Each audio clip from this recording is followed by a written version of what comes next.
اے پیغمبر صلی اللہ علیہ وآلہ وسلم،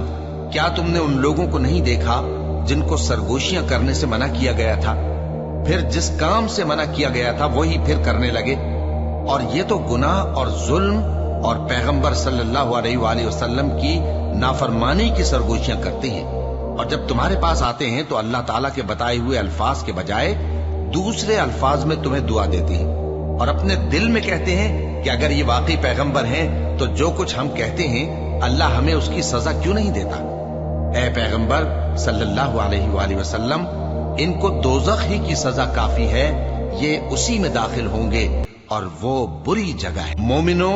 جب تم آپس میں سرگوشیاں کرنے لگو تو گناہ اور زیادتی اور پیغمبر کی نافرمانی کی باتیں نہ کرنا،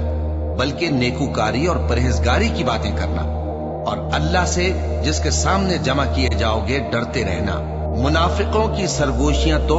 شیطان کے اکسانے سے ہیں، جو اس لیے کی جاتی ہیں کہ مومن ان سے رنجیدہ ہوں، مگر اللہ کے حکم کے سوا ان سے انہیں کچھ نقصان نہیں پہنچ سکتا۔ تو مومنوں کو چاہیے کہ اللہ ہی پر بھروسہ رکھیں۔ مومنوں،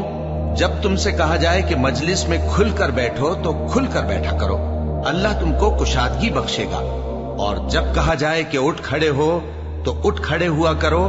جو لوگ تم میں سے ایمان لائے ہیں اور جن کو علم عطا کیا گیا ہے، اللہ ان کے درجے بلند کرے گا، اور اللہ تمہارے سب کاموں سے واقف ہے۔